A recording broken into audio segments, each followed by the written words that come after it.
那么我们今天的主题演讲呢，稍微有变更一点方式哈，就除了我们呢菊池老师作为主题演讲之外呢，我们另外还邀请了国立政治大学那么刘富国刘老师啊，来跟大家在主题演讲之后呢，来跟我们菊池老师啊，那么做一个学术性对话，那么针对主题内容、主题以及那么我们菊老师的演讲内容啊，那么提出一些他不一样的观点，或者是说能够提出他的问题啊，那么这个比较不一样的一个方式啊，那么等一下，那么敬请大家期待。还有我们这场是用英文来实施啊，那么就请多还有线上的朋友啊，那么请大家期待。那么我这里呢，那么我就不用再多介绍我们刘老师了啊。那么我相信在座学界新进都认识我们刘老师，他是在我们那个所谓台湾安全研究方面的那么相当高的知名度。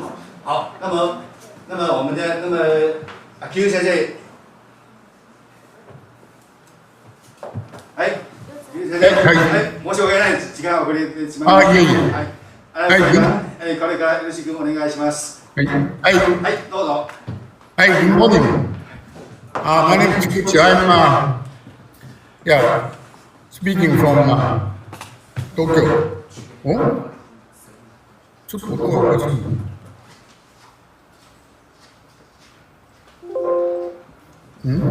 大丈夫でしょう、先生。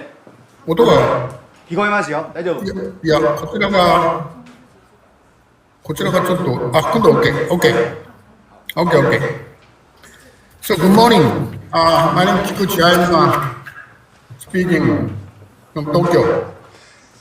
And first of all, I would express my thanks for inviting me to this quite important annual convention of Association of Japanese Studies of the Republic of China. I'm very honored to be here and to be given the opportunity to speak before you.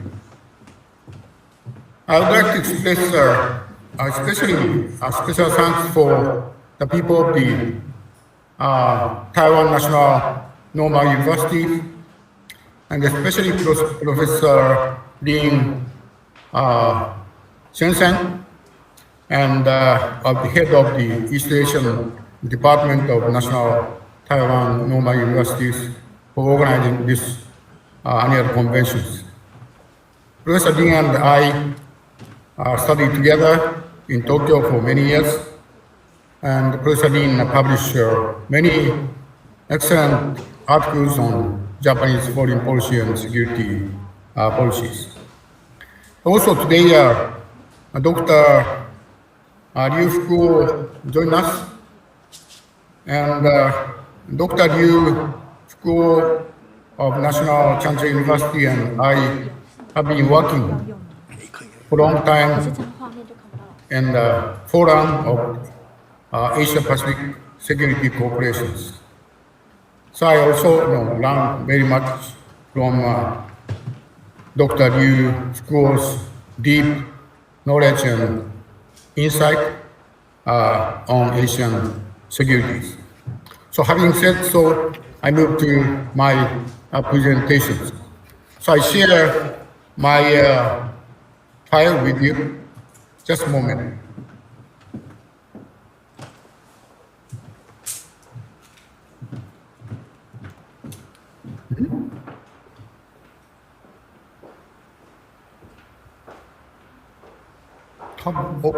How can I share?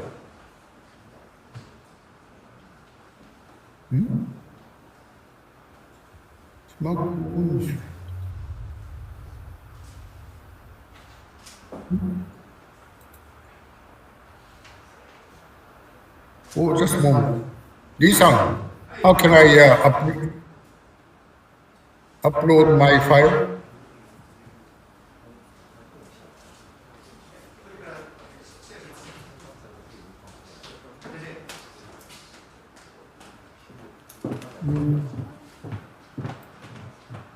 Oh, okay.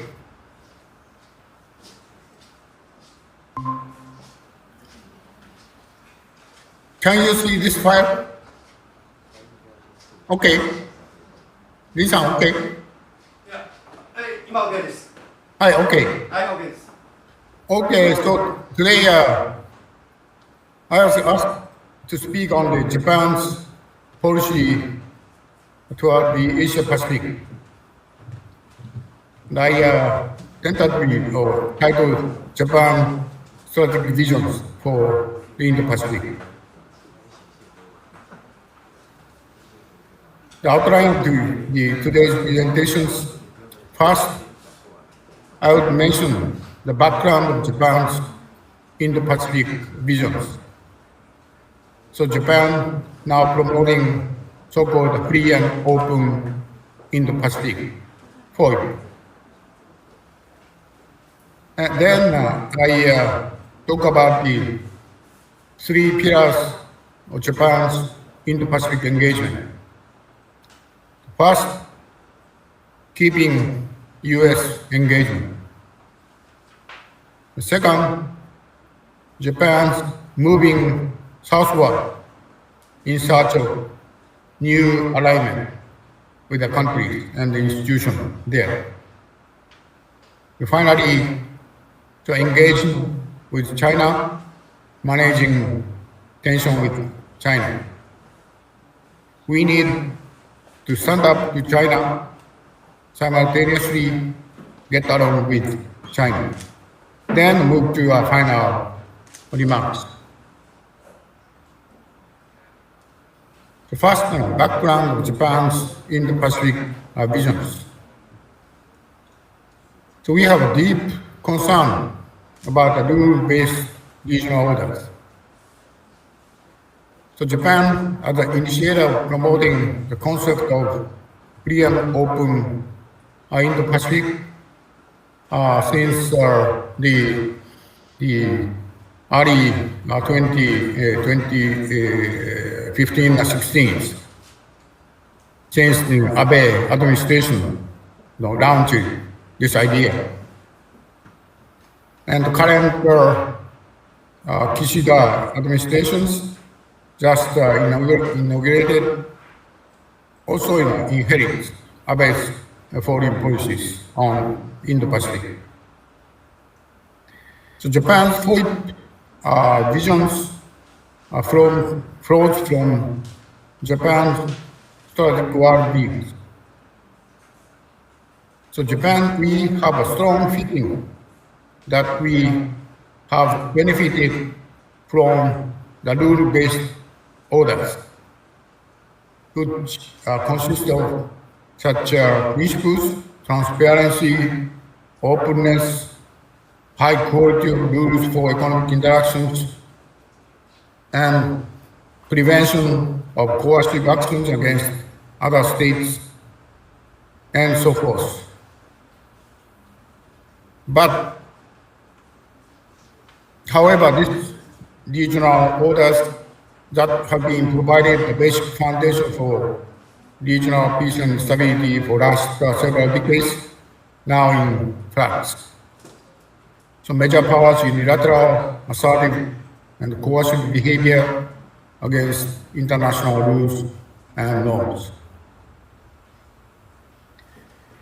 The use of military pressure and disregard of international law and unlawful interference in internal affairs are frequently happening in these areas. Also, economic instruments are being used against the rule of international communities.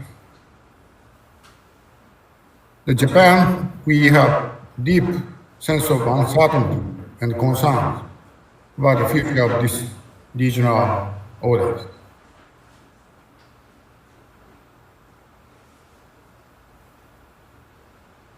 And we have many challenges, but also we have opportunity now emerging in these regions. So we have many serious challenges posed by China, China's unilateral and assertive coercive behaviors, especially in the maritime domains and the connectivity project, violating international rules and norms, the challenging territorial status quo. So China, under the leadership of Xi Jinping, is determined to become a global power, making China great again. Gaining predominant hegemonic position in the surrounding regions, that is Indo-Pacific, is an essential building block for global powers that we have seen in the case of the United States.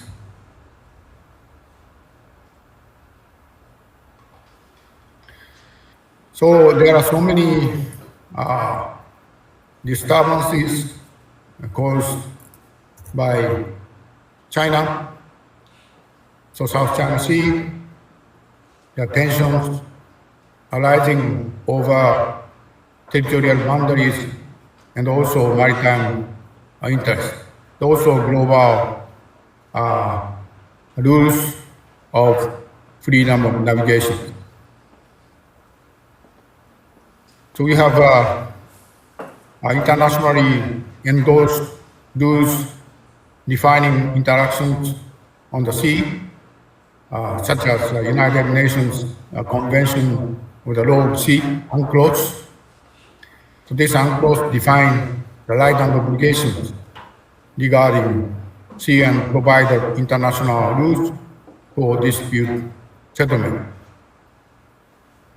So already 2016, the ruling to dissolve the disputes in the South China Sea was made by arbitration tribunal under UNCLOS. However, regrettably, this ruling based on the rule of international community has not been respected. And East China Sea, so military pressures over small island in East China Sea is also increasing. So mobilization of maritime militia, heavily armed Coast Guard vessels, frequent use of gray zone tactics, and enactment of domestic laws permitting the use of force are strengthening the stability of the region. The Taiwan also tensions over Taiwan are rising. There have been repeated incursions of large number of the bombers into Taiwan's air defense identification zones.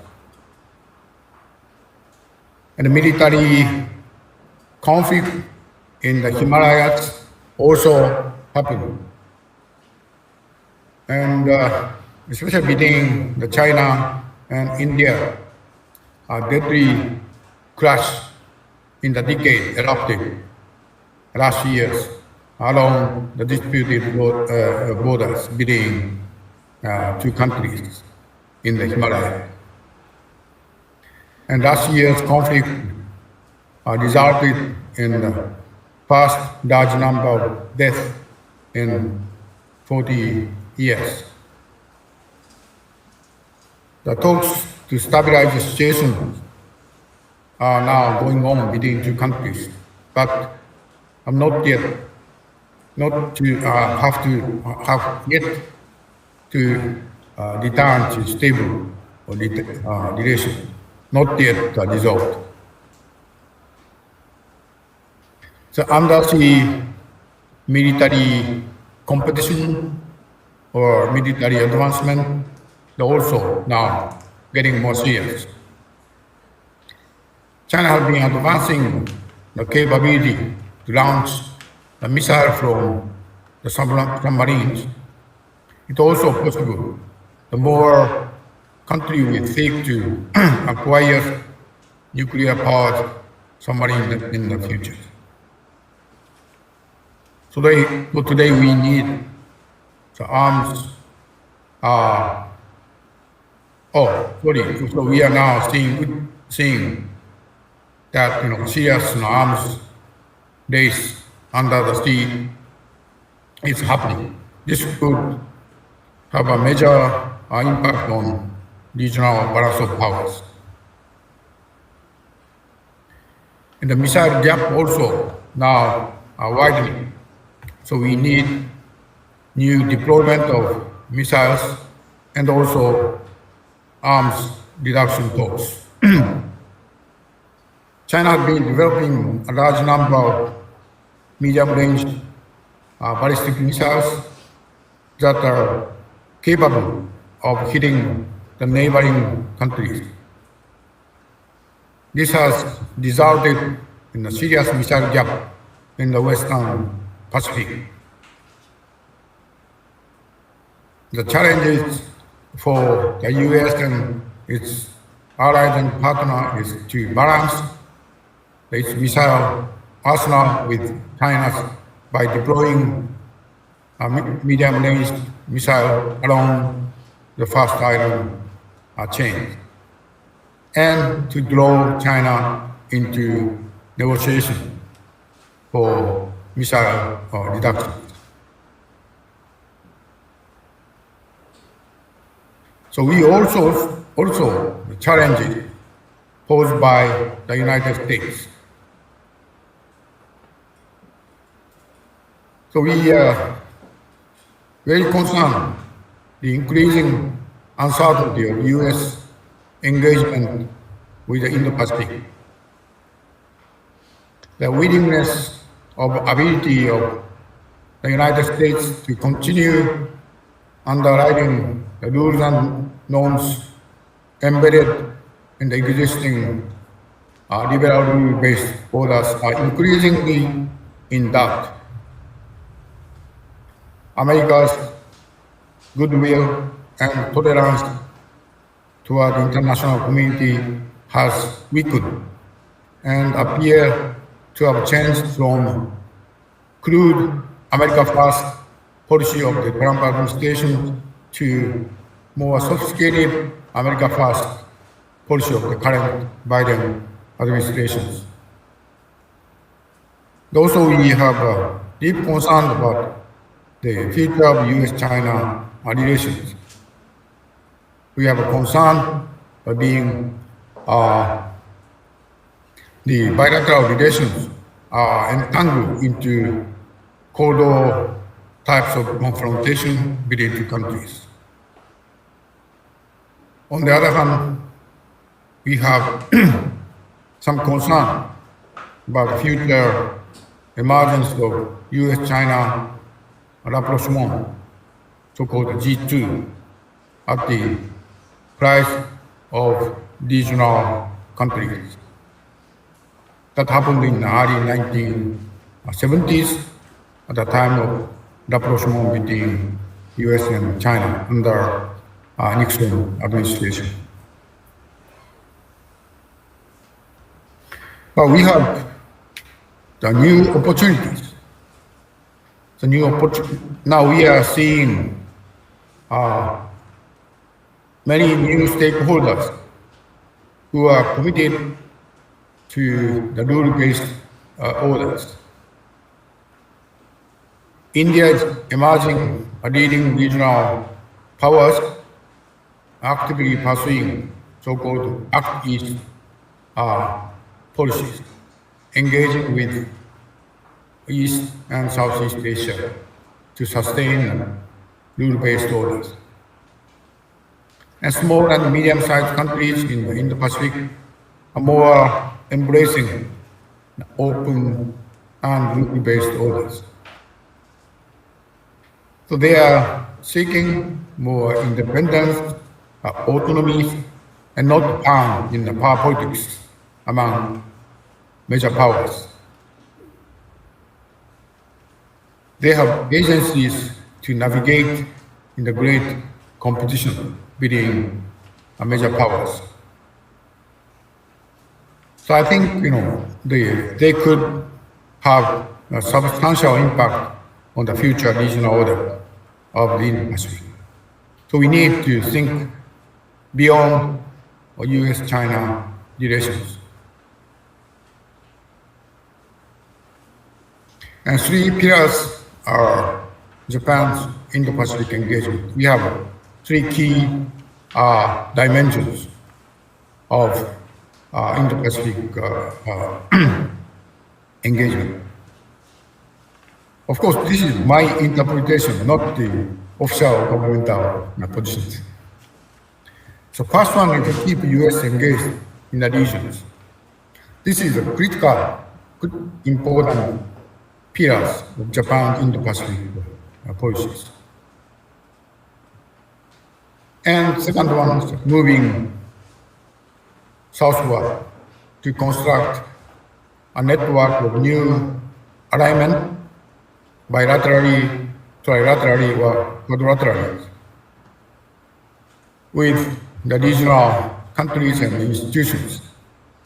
And finally, build a constructive relation with China while building a regional power structure in which China restrains its use of naked force and judge that it is China's interest to act in accordance with international rules.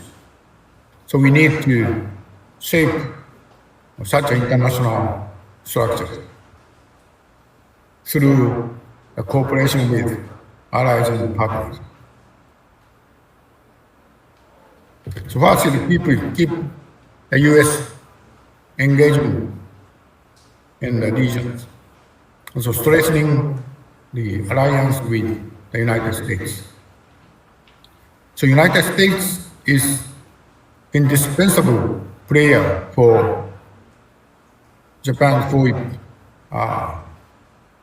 visions. Almost it is impossible to maintain the balance of powers in the Indo-Pacific without US engagement. And the US-Japan alliance have been one of the key instruments to keep the US engaged in the regions. And Japan have been struggling to keep the US engagement in the regions through taking a variety of initiatives to enhance the alliance for the last several years, especially under the Abe administrations. This is a quite rare phenomenon or development in the history of the US-Japan alliance. So for the long time, United States took most of the initiative to strengthen the alliance. The Japan possibly responded to the US initiative. But recently, many initiatives have been taken by Japan, not the United States. So this reflects, in my understanding, Japan's increased sense of uncertainty of US commitment to the region in general and the defense of Japan in particular. So Japan now clearly recognizes the importance of convincing US government and the people that Japan is a reliable ally of the United States by taking a variety of new initiatives to enhance the alliance.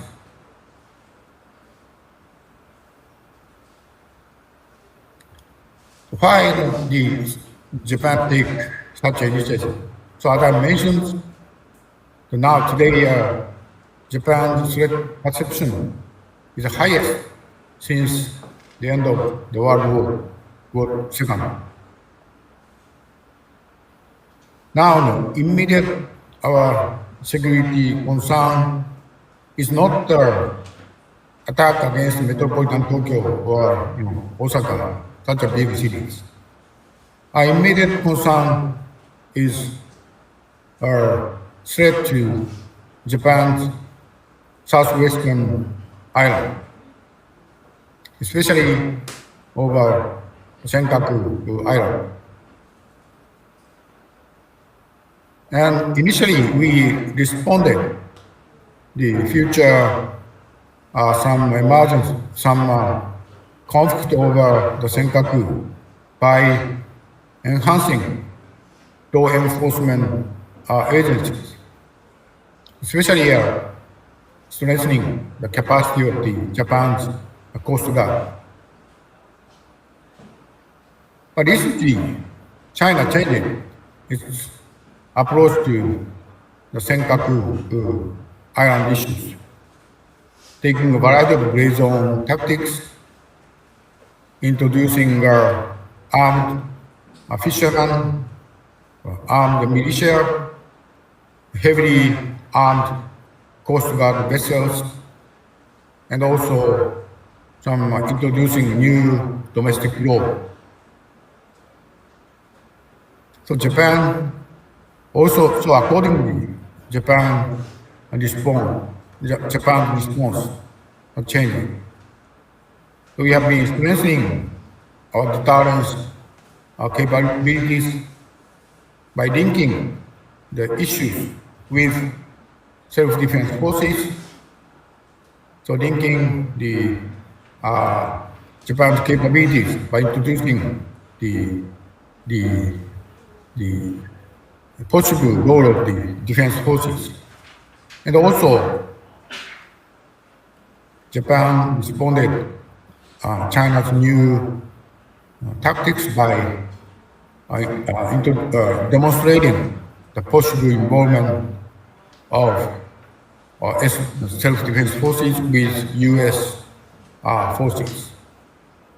So military dimension becoming more important to deter Chinese tactics over the Senkaku Island. The United States always says the Senkaku is under Japanese administration. So therefore, it is subject of the U.S.-Japan security treaties. So U.S. will support Japan in the case of some emergency over Senkaku. So we trust the United States. However, there are some concerns. Supporting Japan in the case of emergency over the Senkaku Island, this means going to war with China. This is a serious decision for U.S. government. Of course, maintaining the alliance credibility is quite important for the United States, but going to war with China may be more serious decisions. Furthermore, Senkaku Island, a small island with no human inhabitants, only goats living there. So US people may ask why they should go to war with China to protect such a tiny island. And also US people are becoming more cautious about getting involved militarily or overseas militarily. And also today's Washington's politics are sharply divided.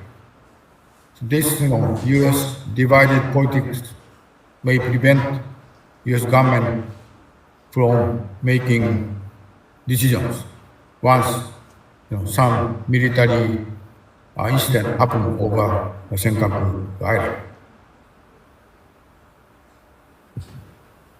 So challenge for Japan. So Japan now built the firm relation with the United States in which US government and the people judging that Japan is an important ally, and therefore U.S. should support Japan even at the cost of American soldiers' lives. So Japan, for the last several years, have been taking a variety of initiatives. One is Japan. We have been removing some constraints on Japan's defense policy. And especially, we have been strengthening the Japan defense capabilities, expanding the scope of Japan's self-defense forces activities. Such as changes in the interpretation of Japanese constitution over exercise of the right of collective self-defense. Also, we introduced a variety of security-related laws which could contribute to expanding activities of Japan's self-defense forces, especially in relation in cooperation with U.S. forces. Also, we, with the United States, we devised the guideline of U.S.-Japan defense cooperation. So now we need strategy to engage or interrupt the United States in Japan's war.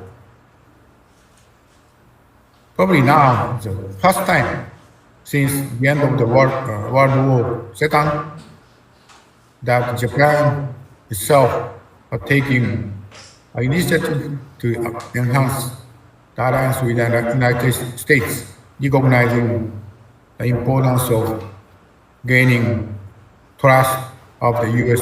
government and the people. As you may know, in post-war security debate in Japan, there are arguments that Japan would be drawn into the U.S. war because of the security treaty with the United States. However, today, the situation has changed fundamentally. What Japan needs now is a strategy to engage and interrupt the United States in Japan's war. So I'm calling this one so-called Australianization of Japan's security and defense policies. So Australia is a country in the southern sphere. Australia is an ally of the United States under the alliance. But historically, Australia had a deep concern by U.S. support in the event of emergency. Australia is an ally of the United States, but Australia is in a distant countries located in distant areas. It's not located in the strategically important region. And the alliance is not just a piece of paper. Alliance are living. So it is important to make daily effort to impress the U.S. government and the people. Australia is an important country for the United States. So what Australia have been acting, if we look back the post-war histories, So Australia have been involved in almost all the war U.S. has fought, from Korean War, Vietnam War to Iraqi, Afghan, and so forth. Because of this, Australia's actions today, Australia is one of the most, one of the countries that the United States trust the most. And second, Japan is moving southward. Japan has been actively engaged with the Indo-Pacific countries, India, Australia, Taiwan, ASEAN, and also ASEAN countries, and other Southeast Asia, South Asia, and South Pacific. We have been developing new bilateral relations, and also we have been developing many unilateral arrangements with countries in the South. And Japan, India, we are discovering India as a quite important partner, and not just economically, but also security and other areas. As I mentioned later, India is one of the important partners for Quad security arrangement between Japan, US, Australia, and India. Also, we have been developing quite close relations with Southeast Asian countries, Vietnam, Singapore, Indonesia, and so forth. Also, we have seen the new trilaterals emerging. The Japan, India, Australia, Japan, India, US. And we have been conducting a trilateral maritime exercise, joint exercise with US and India. And also now it's Australia joined this Malabar military exercise, naval exercise. Also, we have been developing a quadrilateral dialogue with the Australia, India, and the United States. So the virtual summit was held in March of this year, and in-person summit meeting at the White House in Washington in September was held. And the Quad members agreed maintaining and strengthening international public goods in the region through the supply of the vaccines, development of new technologies, climate change, strengthening of supply chain, and maritime security cooperation.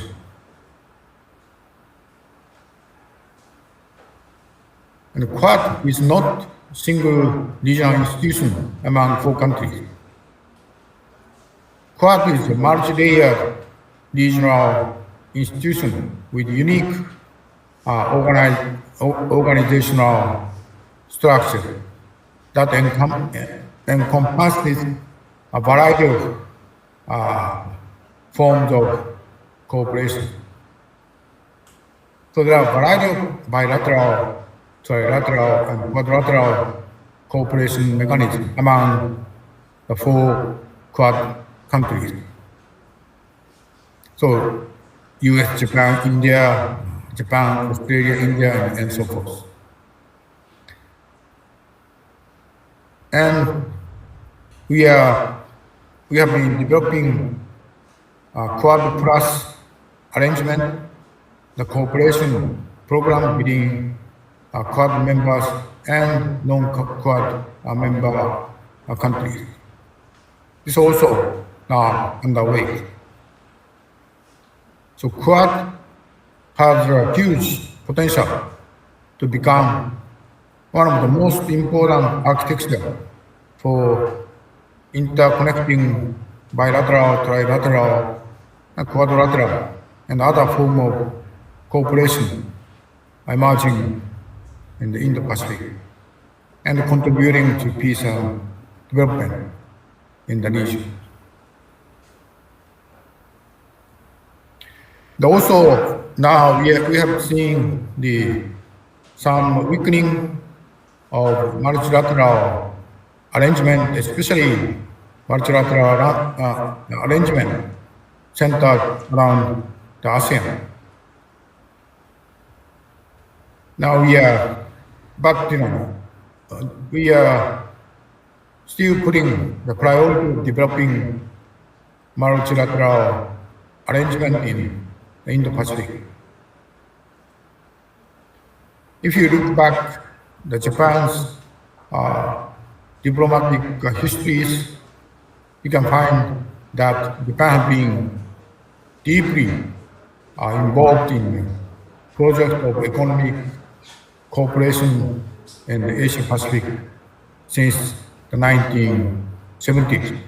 Especially, they have been engaged in developing multilateral economic arrangement in the Indo-Pacific. So Japan took initiative to establish a non-governmental forum for the Pacific Economic Cooperation Council in 1980. And also APEC in 1989. So Taiwan is a member of both regional economic cooperation forums.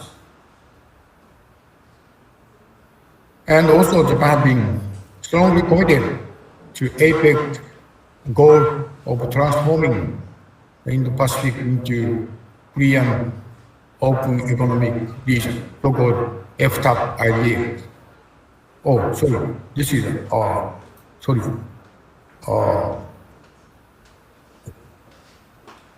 Indo-Pacific is longer. Anyway, and recently one of the Japan's most significant contribution is to the Indo-Pacific economies is our conclusion of TPP-11 or CPTPP, Comprehensive and Progressive TPP, Trans-Pacific Partnership.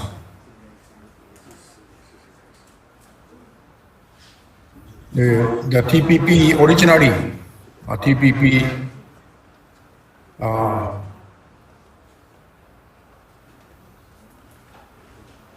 purpose of TPP to establish the high standard of regional economic arrangement.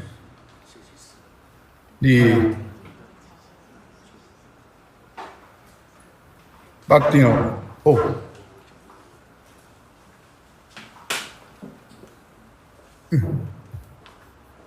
So when PPP which aim to establish a free and fair trade arrangement was on the brink of collapse after the US withdrew its participation. Japan played quite important role in bringing remaining 11 countries to the final agreement. And expansion of CPTPP is an important step for the realization of free trade areas of the Asia Pacific. EFTA. Free trade. Up 5 years. Free trade agreement covering the entire Indo-Pacific, Asia-Pacific. So now, United Kingdom, China, Taiwan now have announced their application to join CPTPP. The Japanese government officially welcomed Taiwan's participation to join. The position of the Japanese government are very clear. Whether applicant countries can adapt to high level of standard of the CPTPP. Economies that engage in unfair trade practices or unilateral economic coercion will not be acceptable by Japan as a CPTPP member. The third pillar is constructive engagement. So establishing responding to challenges posed by China on the rule-based regional orders requires us a long-term commitment. So our pressing task or challenge is to create regional power structure under which China respect for international rule and plays constructive roles for regional peace and stability. And Japan, on the one hand, we have to stand up to China when China take defiant behavior against international rules. But at the same time, we have to look for ways to get along with China. So this is a quite difficult task, but we need to do. So sophisticated and multifaceted foreign and security policies is essential for this constructive engagement with China. So final remarks. So we see China challenges. This is a long-term challenge for us. And China may take more aggressive and assertive behaviors in the coming years. China now may see the international and regional environment more favorable for China's emergence of great powers. So COVID-19 have been further worsening domestic disruption in the developed nations, including Japan. So China may judge that West is now in decline and East is on the rise. Actually, China quickly recovered from the COVID-19 and returned to normal economic growth track. So China's big issues and U.S.-China relations posing serious challenges for us to construct new regional order in the Pacific. But I think we need to look beyond U.S.-China relations. So we, Japan, share most of the concern that the U.S. and other countries have on China. But Japan does not want to be fully entangled into U.S.-China relations, either Cold War types of confrontation or rapprochement between two countries, so-called G2. So we in Japan look for more space for diplomatic maneuvering and more autonomy in international relations. So we need additional orders, not just defined only by the US-China relation.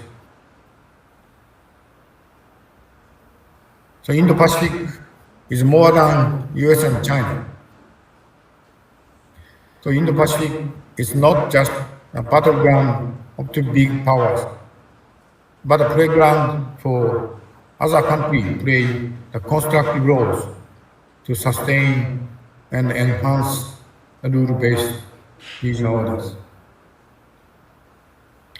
So they are not part at the mercy of power politics between US and China, but are capable to navigate the great games over the future of Asia or over the future of the Indo-Pacific.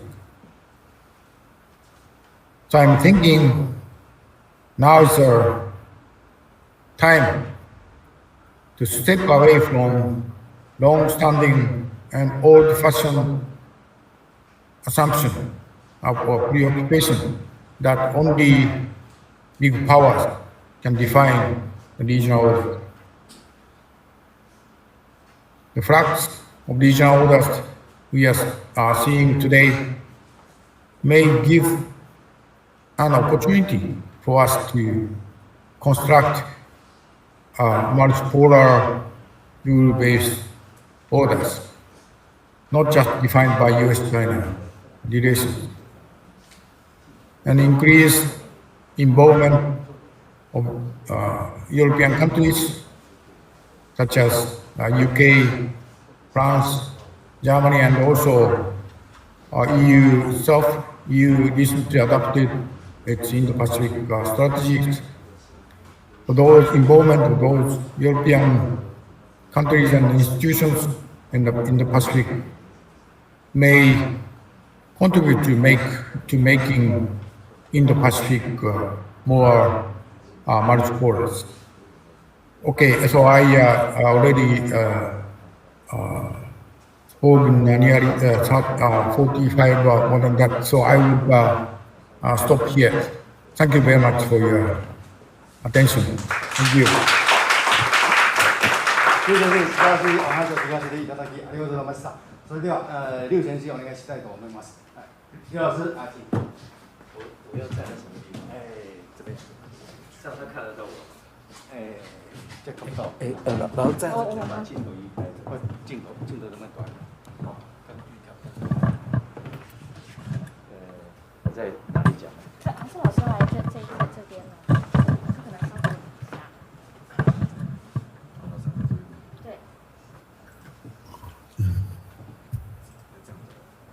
我是不是？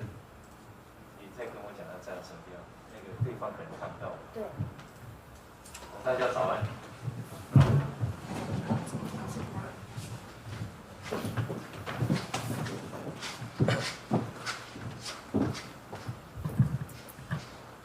Good morning, ladies and gentlemen.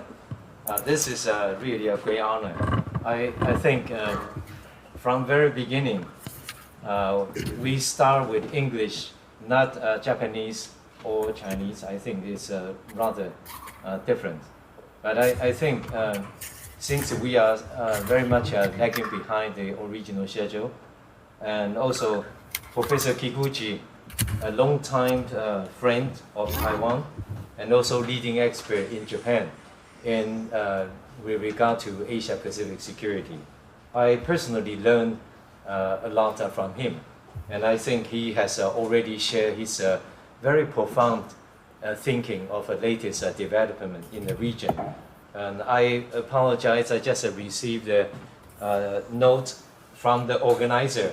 We may not have enough time to discuss with Professor Kikuchi. I would rather focus on some of the key points, which is very important for the audience in Taiwan to learn how Professor Kikuchi now share his very important view with us.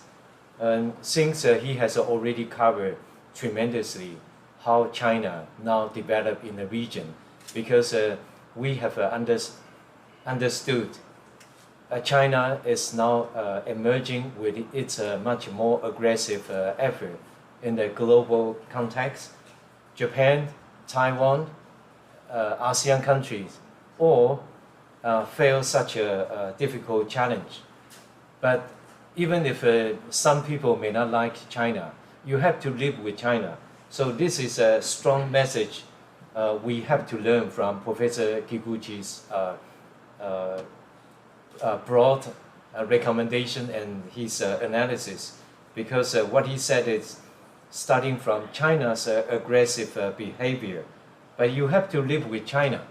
And I think I fully understand and accept Professor Kikuchi's comment, suggesting to Japanese government, you need to find certain way to strengthen your capability in a way to deter Chinese aggressiveness.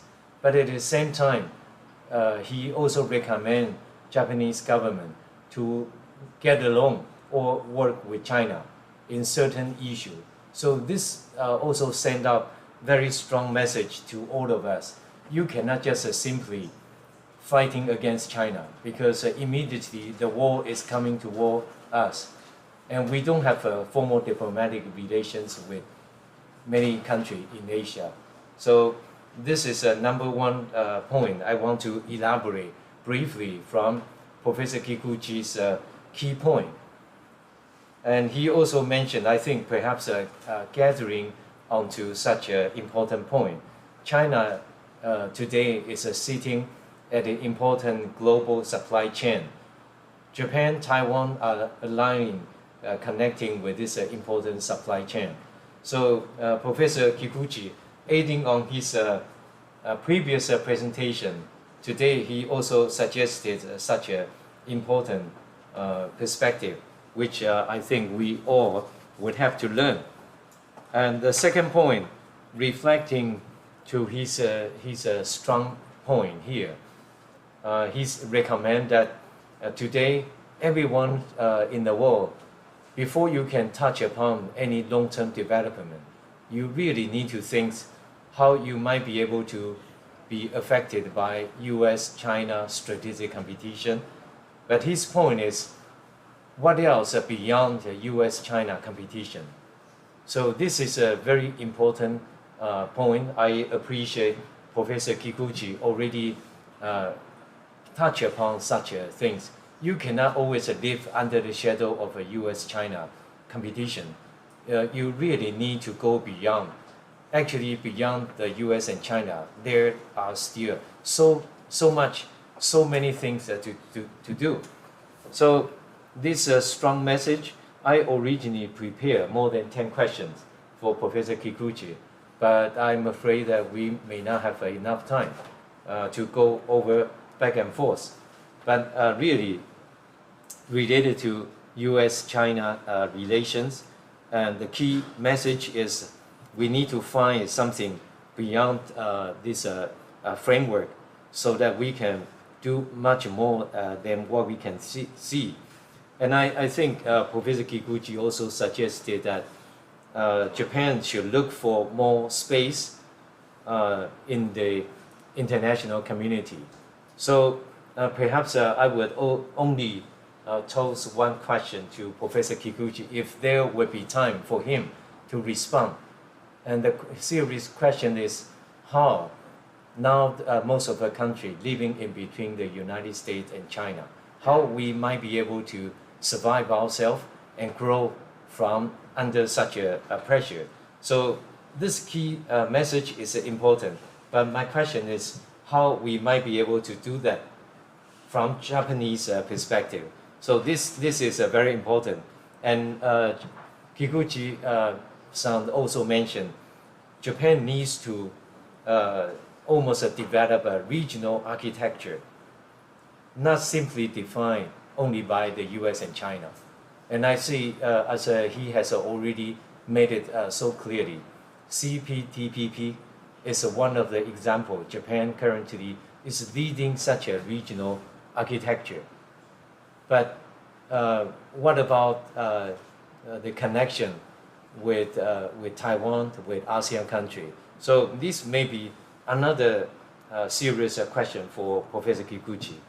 And finally, I think, unfortunately, his presentation is so profound. I thought I may at least spend 30 some minutes to respond to his question, but I will really cut short because we are now very much behind the schedule. So touching upon Indo-Pacific, today many people, experts studying in Taiwan, in the region, always focus, we just want to catch this trend together with United States and standing alone together, fighting against Chinese aggressiveness.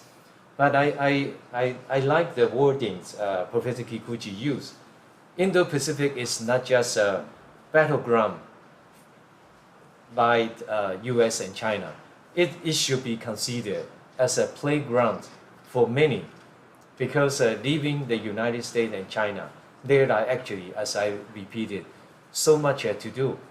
So this is something I also like the idea. Just a few days ago, when I had the opportunity dialoguing with experts from Southeast Asia, many of them said we should not dominated by the US and China, and they want to get beyond US-China strategic rivalry. So this is a clear and very profound message we have to learn on the ground.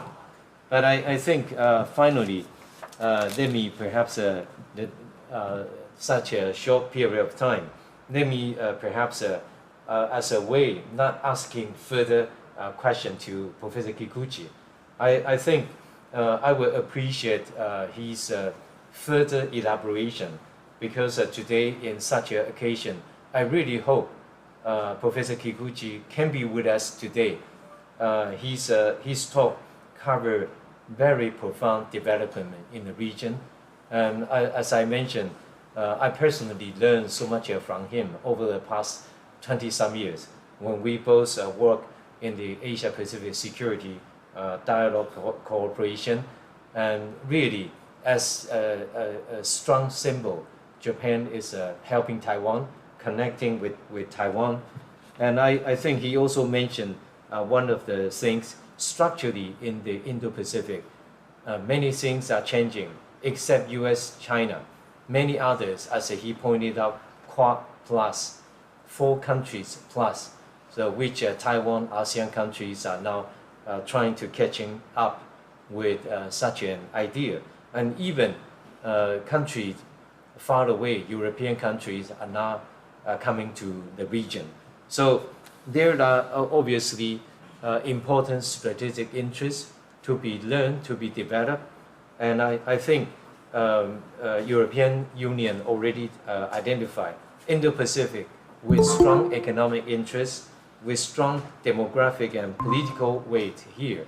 So they want to get involved in the process. So perhaps there are many issues and topics deserve Professor Kikuchi to share more with us. I will personally go further because I already prepared more than 10 questions, and I will communicate with him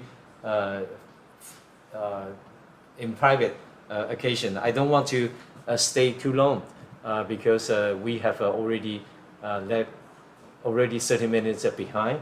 So with this, let me once again thank Professor Lin Xianzhen and also Professor Kikuchi to making up such an important occasion that we can engage and dialogue with different opinions.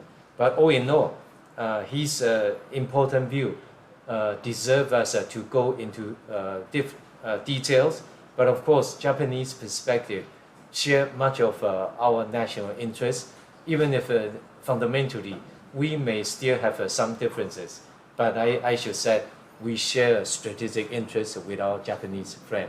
So with this, I congratulate Association of Japanese Studies being successful organizing this annual conference, and I want to extend great appreciation to the organizer of this important meeting. Thank you so much with this short period of time. Thank you. Thank you.